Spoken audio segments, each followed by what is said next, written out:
নমস্কার বন্ধুরা, আজ কাঁচা টমেটোর দারুণ একটা রেসিপি শেয়ার করতে চলেছি। কাঁচা টমেটোর মধ্যে অল্প কিছুটা পরিমাণে বাদাম দিয়ে এই রেসিপি একবার বানিয়ে নিলে বারবার বানাতে ইচ্ছা করবে। রেসিপিটা এতটাই টেস্টি হয়। ভাত, রুটি, পরোটা সবের সাথেই কাঁচা টমেটোর এই রেসিপি খেতে দারুণ লাগে। আপনারা একবার বাড়িতে বানিয়ে দেখতে পারেন, আশা করছি আপনাদেরও ভীষণ ভালো লাগবে।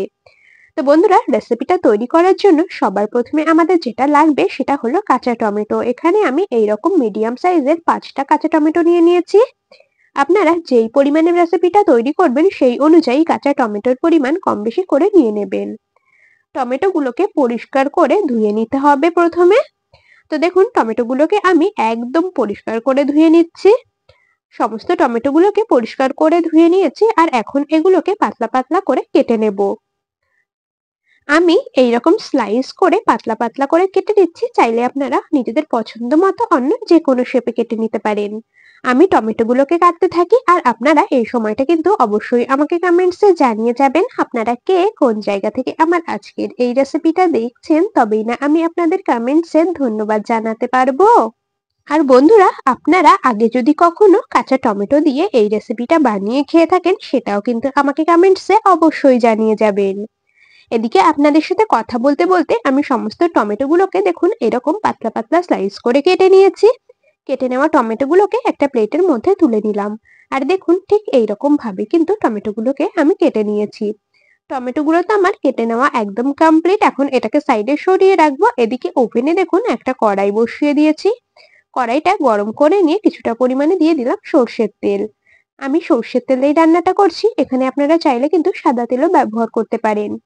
তেল দিয়ে তেলটা খুব ভালো করে গরম করে নিয়েছি। এখন এর মধ্যে কেটে রাখা টমেটো গুলোকে দিয়ে দেব। টমেটো গুলোকে হালকা করে প্রথমে একটু ভেজে নেব। গ্যাসের ফ্লেমটাকে এখন আমি মিডিয়ামেই রেখেছি। তো মিডিয়াম ফ্লেমে টমেটো গুলোকে মোটামুটি 2 থেকে 3 মিনিটের মতো প্রথমে ভেজে নেব। টমেটো গুলোকে ভাজার সময় আমি লবণ বা হলুদ কোনো কিছুরই ব্যবহার করব না। টমেটো গুলোকে শুধুই এইরকম ভাবে নেড়েচেড়ে 2 থেকে 3 মিনিটের মতো ভেজে নিয়েছি। এখন এর মধ্যে দিয়ে দেব কিছুটা পরিমাণে কাঁচা চীনাবাদাম। দেখুন, এইরকম ছোট সাইজের বাটির হাফ বাটি মতো চীনাবাদাম এর মধ্যে দিয়ে দিলাম। চাইলে আপনারা কিন্তু এখানে ভাজা চীনাবাদামটাও ব্যবহার করতে পারেন। বাদামগুলোকে দিয়ে আবারও 3 থেকে 4 মিনিটের মতো খুব সুন্দর করে ভেজে নিতে হবে, যতক্ষণ না বাদামগুলো বেশ মুচমুচে করে ভাজা হচ্ছে। তো বন্ধুরা দেখুন, বেশ খানিকক্ষণ ভেজে নিয়েছি। বাদামগুলো সুন্দর ভাজা হয়ে বেশ সুন্দর ফুলে উঠেছে। দেখতেই পাচ্ছেন, এখন কিন্তু আমাদের টমেটো আর বাদাম একদম ভালোভাবে ভাজা হয়ে গেছে। এর থেকে আর বেশি ভাজবার একেবারেই প্রয়োজন নেই। ভেজে নেওয়া বাদাম আর টমেটো গুলোকে একটা পাত্রের মধ্যে এখন নামিয়ে নিতে হবে। আবারও বলছি, এই যে টমেটো আর বাদাম ভাজার সময় কিন্তু এর মধ্যে আমি একদমই লবণ হলুদের ব্যবহার করিনি। বাদাম আর টমেটো একটা পাত্রে নামিয়ে রাখলাম, আর এই কড়াইটাকে পরিষ্কার করে একটু ধুয়ে নিয়েছি। তো পরিষ্কার করে ধুয়ে নিয়ে কড়াইটা ওভেনে বসিয়ে তার মধ্যে দেখুন এখানে আমি 6টার মতো দিয়ে দিলাম শুকনো লঙ্কা, আর বড় কোয়ার 4 কোয়া দিয়েছি রসুন। শুকনো কড়াইতে রসুন আর লঙ্কা খুব ভালো করে কিছুক্ষণ ভেজে নিতে হবে, যতক্ষণ না রসুন আর লঙ্কার গায়ে বেশ সুন্দর একটা রং ধরছে আর লঙ্কাগুলো ভাজা হয়ে বেশ ফুলে উঠছে, ঠিক ততটা সময় পর্যন্ত। তো এইরকম ভাবে বেশ খানিকক্ষণ ভেজে নিয়েছি। দেখতেই পাচ্ছেন লঙ্কার গায়ে বেশ কালচে রং ধরেছে, আর রসুনের গায়েও সুন্দর একটা রং ধরেছে। এর থেকে আর বেশি ভাজবার একদমই দরকার নেই। তো এখন এই যে ভেজে নেওয়া রসুন আর লঙ্কাগুলোকে একটা বাটির মধ্যে নামিয়ে নিচ্ছি। তো সমস্ত রসুন লঙ্কা একটা বাটির মধ্যে নামিয়ে নিয়েছি। এরপর এদিকে দেখুন নিয়ে নিয়েছি একটা মিক্সির জার। এর মধ্যে দিয়ে দেব ভেজে রাখা টমেটো আর বাদাম। তো টমেটো আর বাদামগুলো যেহেতু অনেকক্ষণ আগে ভেজে নামিয়ে রাখা হয়েছে, তো এগুলো কিন্তু এখন খুব ভালো মতো করে ঠান্ডা হয়ে গেছে। টমেটো আর বাদাম ভাজাটা খুব ভালো করে ঠান্ডা করে নিয়ে মিক্সির জারে দিয়ে নিয়েছি, আর এখন এটাকে একদম মিহি করে বেটে নিতে হবে। একদমই কিন্তু জলের ব্যবহার করছি না, জল ছাড়াই দেখুন টমেটো আর বাদাম একদম মিহি করে বেটে নিয়েছি।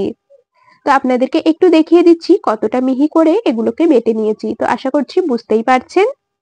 তো এখন এর মধ্যে দিয়ে দেব ভেজে রাখা রসুন আর লঙ্কা, মানে ড্রাই রোস্ট করে নেওয়া রসুন আর লঙ্কাগুলোকে দিয়ে দিলাম। রসুন আর লঙ্কা দিয়ে আবারও কিন্তু মিক্সিতে দিয়ে খুব ভালো করে বেটে নেব। চাইলে আপনারা কিন্তু শিলনোড়াতেও বেটে নিতে পারেন, তবে আমি মিক্সিতে দিয়েই একদম মিহি করে বেটে নিলাম। তো দেখুন রসুন আর লঙ্কা দিয়ে খুব ভালো করে মিশ্রণটা রেডি করে নিয়েছি। মানে এই টমেটোর পেস্টটা দেখুন একদম সুন্দর করে রেডি করে নিয়েছি। আশা করছি আপনারা দেখেই বুঝতে পারছেন যে মিশ্রণটা ঠিক কতটা মিহি করে তৈরি করেছি। আপনারাও এইরকম মিহি করেই কিন্তু মিশ্রণটাকে রেডি করে নেবেন। তো যাই হোক, এখন এটাকে সাইডে সরিয়ে রাখবো। এদিকে দেখুন আবারও কিন্তু কড়াই বসিয়ে দিয়ে তাতে কিছুটা পরিমাণে দিয়ে দিলাম সর্ষের তেল। তেল দিয়ে তেলটাকেও কিন্তু খুব ভালো করে গরম করে নিতে হবে। তেল খুব ভালো করে গরম করে নিয়েছি। এখন এর মধ্যে দিয়ে দিচ্ছি দুটো থেতো করে নেওয়া রসুন। থেতো করে নেওয়া রসুনই দেবেন, বাটা রসুনের থেকে থেতো করে নেওয়া রসুনের ফ্লেভারটা কিন্তু এই রেসিপিতে বেশি ভালো লাগে। তো রসুন দিয়ে একদমই হালকা করে একটু নেড়েচেড়ে নেব কয়েক সেকেন্ডের মতো।